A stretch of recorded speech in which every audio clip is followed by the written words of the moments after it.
Okay, so first video deals with looking at compound, figuring out its name, right? So second video that I put out, we're doing the reverse. We're given the name, we're going to figure out the formula. All right. So let's look at, I guess you can kind of say it, simple one. Let's look at potassium hydroxide.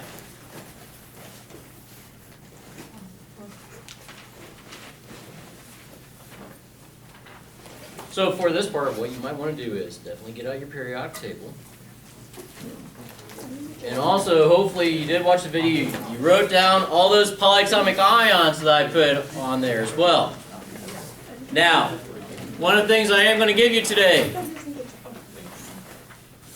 on this sheet, is all the polyatomic ions. Now, there were a couple of them that I forgot. They're on this sheet as well. Okay, so that'll help you with the first side of the assignments. Okay, so I'll give you this before we leave today.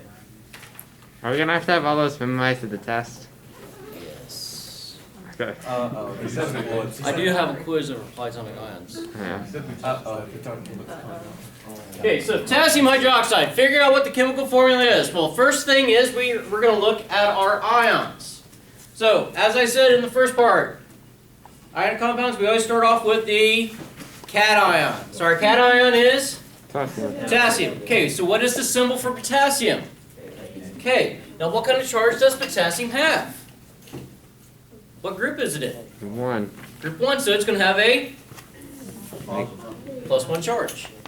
One of the things, when I wrote down that chart, group 1 has +1, group 2 has +2.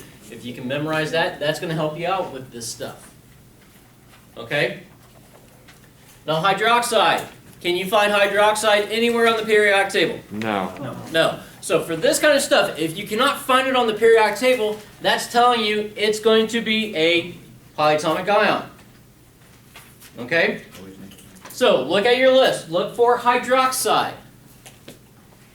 OH negative. Okay? Hydroxide, OH with a -1 charge. So once we figure out what our cation and anion are going to be, we look at our charges. We have a +1, we have a -1. The charges are like numbers. Would you agree? 1 to 1, right? So we take it to a 1-to-1 ratio, and the formula is going to be KOH. Chemical formula of potassium hydroxide? KOH. Read. Say K was +2 and OH was negative. Well, it would be K2OH, right? No. K1OH? Well, I'll show you. Okay. I got you.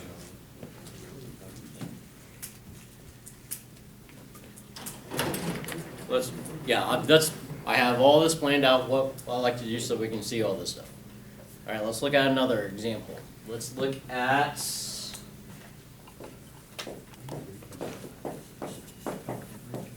magnesium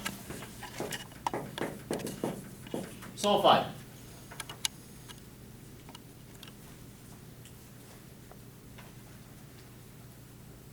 What's our cation? Magnesium, okay, symbol? Mg, and what kind of charge? +2. +2, because it's in group number 2. 2. This chapter kind of helps you figure out where elements are on the periodic table for sure. Okay, sulfide. What element are we looking at? Sulfur. Okay, what kind of charge is sulfur going to have as an ion? Well, it's in group number 6, so it's going to have a -3. No. 2. -2, yeah.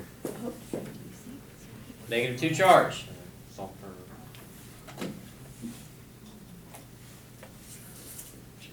+2, -2. Are our charges like numbers?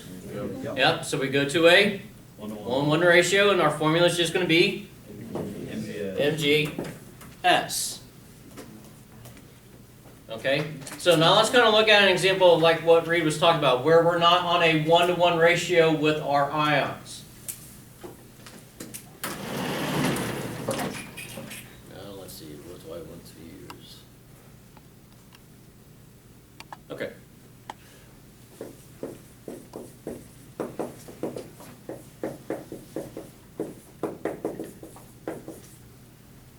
chromium to nitrate.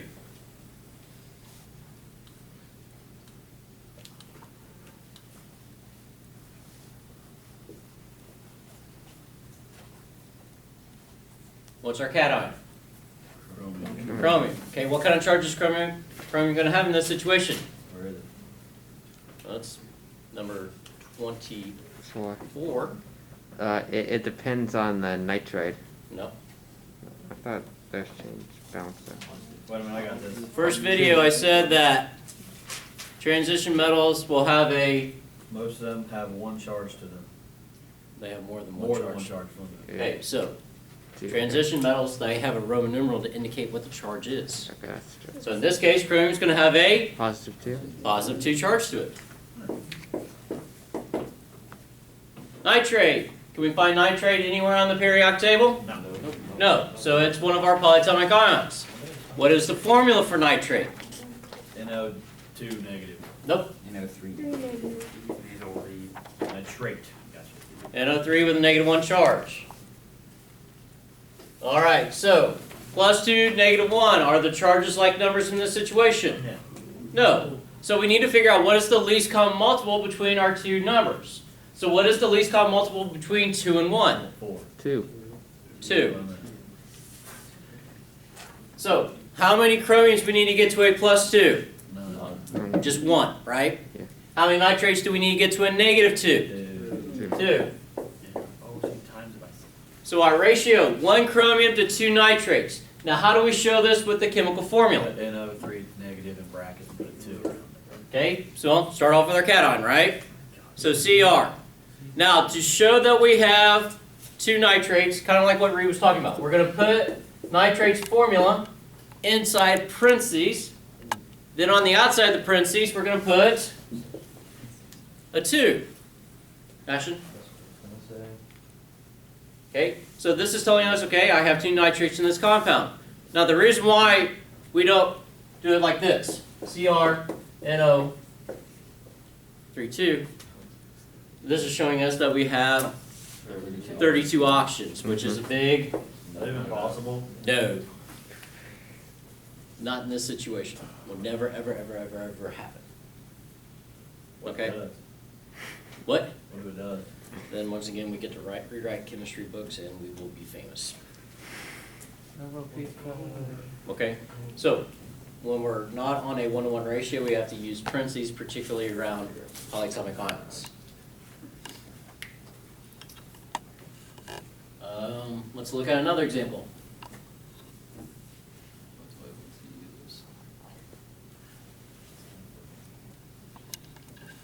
Let's use, okay.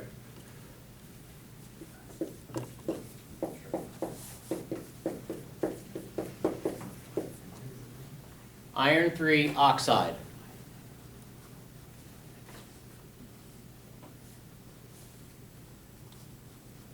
Cation. Fe. Iron, which its symbol is? Fe. What kind of charge is iron going to have in this situation? Positive 3. Positive 3 because of the Roman numeral. Okay, oxide. What element are we looking at? Oh, Oxygen. Okay, now what kind of charge will oxygen have as an ion? -2, Yep. because it's in group 6. Positive 3, -2, are our charges like numbers? No. No. So what is the least common multiple between 6. 3 and 2? 6. 6. How many iron 3 ions do we need to get to a positive 6? 2. 2. How many oxides do we need to get to a -6? 3. 3. Okay, so our ratio is 2 irons to 3 oxygens. How are we going to write this? Fe2. Fe2. O2. Or in brackets. Nope. Put 2 positive. Just O3. That makes sense. Okay. Yeah. I think you were kind of thinking of peroxide, since peroxide has a subscript 2 with it already. But with this one, since we only have 2 irons, 2, we have 3 oxygens. 3. So the only time we're putting it in brackets is if it's a polyatomic ion. Correct. Yeah, we only use brackets around the polyatomic ions. When we just have 2 monatomic ions coming together, we don't have to use the brackets. Okay? Is that kind of clearing some stuff up if you did watch the video from yesterday? Does anybody have any questions so far?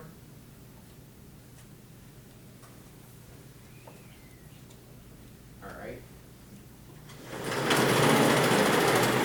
Let's do a couple more, then we'll stop at from there, then you can work on that front side, and if you have any questions about the back side as well, I'll be around to help you. Okay?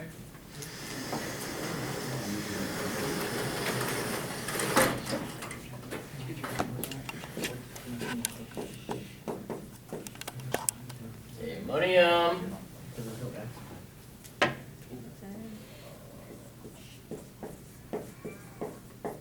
Carbonate.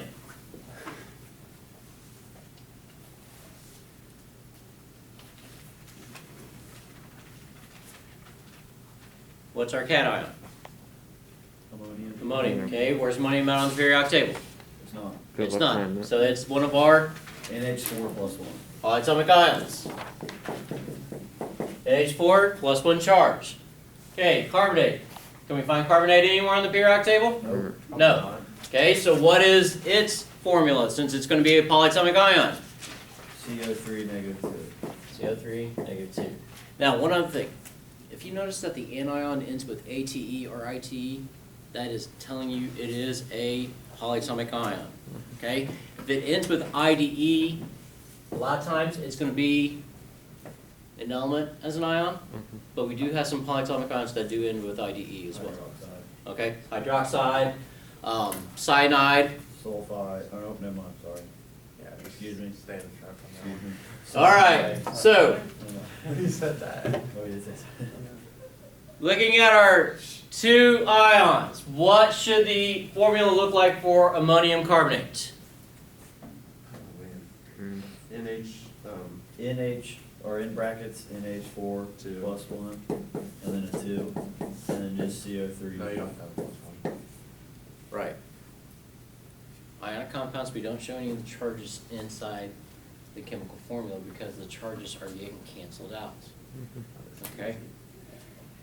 We have to have 2 ammoniums to cancel out the negative 2 charge from the carbonates. All right? Questions? Any kind of questions? Now, one of the things, I know I didn't put this onto the first video.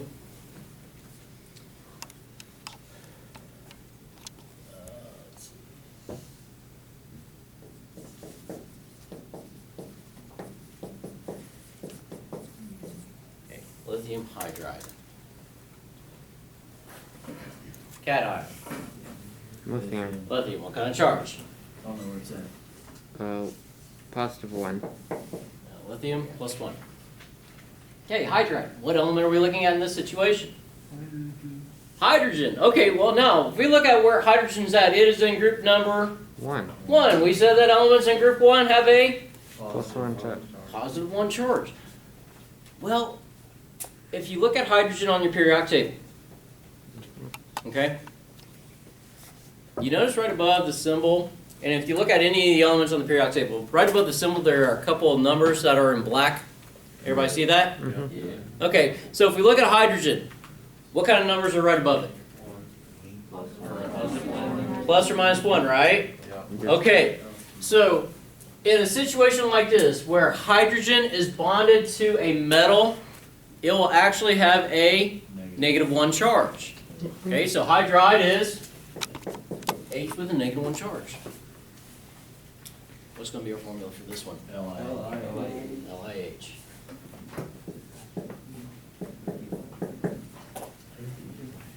Okay? What kind of questions do we have about this? Anybody?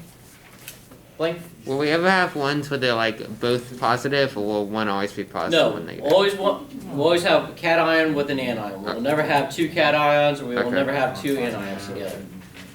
Okay? What other questions do we have? All right, so what we'll kind of do is take the rest of the time, you can work on the assignment. If you have any questions, let me know. So now you should be able to do both sides of it. We're gonna go over it next Tuesday, so make sure it's done by next Tuesday, okay? All right, you can go ahead.